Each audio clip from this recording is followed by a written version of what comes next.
Hello दोस्तों, कैसे आप सब? मजे में तो है ने?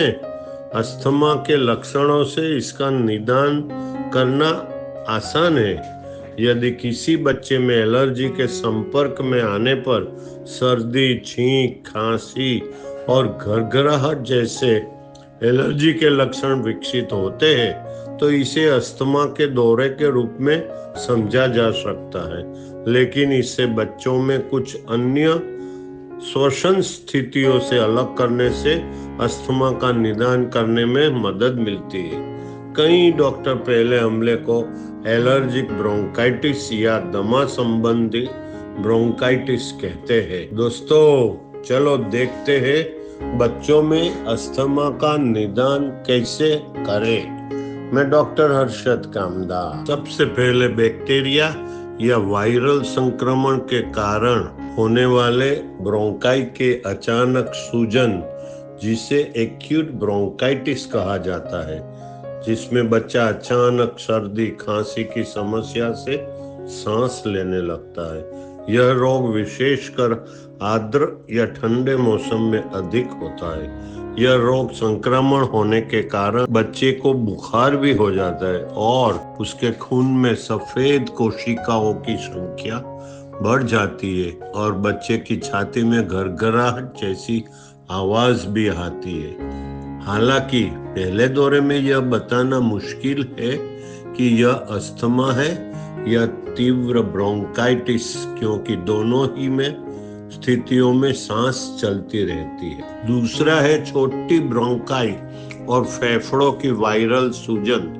अर्थात मेडिकल भाषा में इसे एक्यूट ब्रोंकियोलाइटिस और गुजराती में वराद कहा जाता है।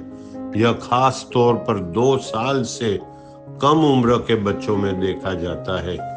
बरसात और ठंड के मौसम में सर्दी कफ से पीड़ित कोई छोटा बच्चा अचानक हांफने लगता है और छाती में भारीपन होने लगता है तो परिवार की चिंता बढ़ जाती है। इसे एक्यूट ब्रोंकियोलाइटिस कहते हैं। तीसरा, जीवाणु या वायरल संक्रमण से होने वाले निमोनिया या ब्रोंकोनिमोनिया में सर्दी कफ से पीड़ित बच्चे को सांस लेने में तकलीफ होने लगती है। बुखार तेज है और बच्चा बहुत बीमार और थका हुआ लगता है। छाती की जांच करने पर निमोनिया वाले स्थान पर बलगम की जगह पानी के बुलबुले हो सकते हैं। छाती का एक्सरे निदान को स्पष्ट कर देता है। निमोनिया के स्थान पर एक दाग दिखाई देता है।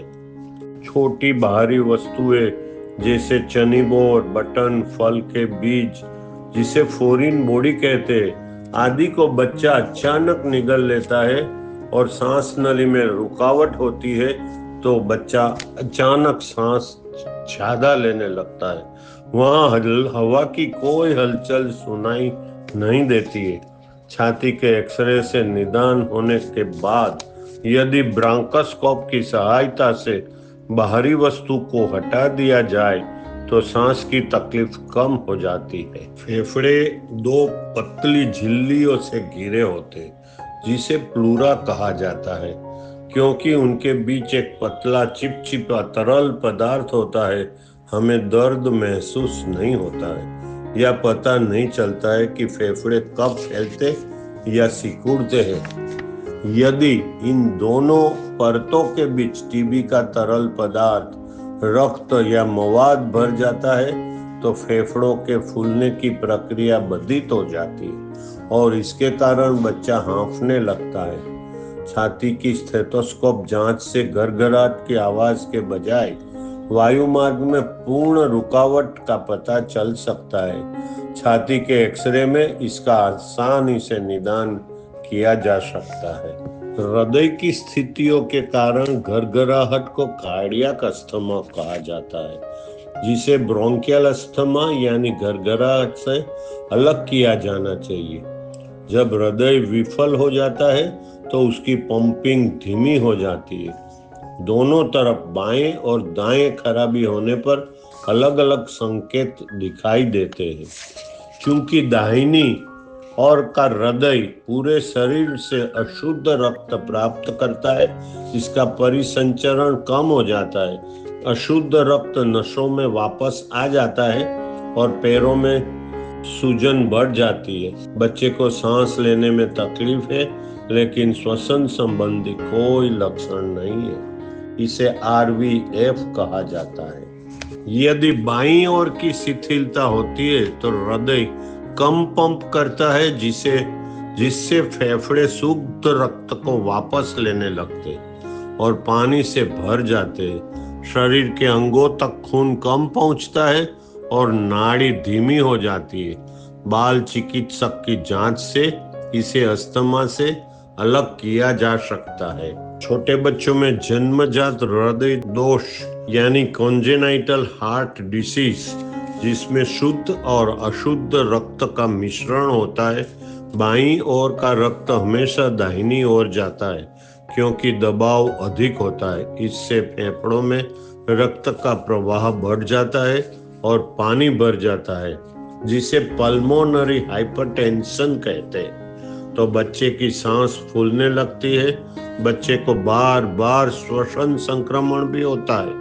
इसलिए हृदय रोग का निदान पाने के लिए बार बार सर्दी, खांसी और सांस लेने में तकलीफ वाले बच्चे को बाल रोग विशेषज्ञ को पास भेजने की सलाह दी जाती है। छाती का एक्सरे, हृदय का इकोकार्डियोग्राम से सभी निदान सटीक है। दोस्तों, इस तरह बच्चों में ब्रोंकियल अस्थमा को इतनी सारी कंडीशनों से हम अलग करके निदान करना आसान कर सकते हैं। समझ गए ने?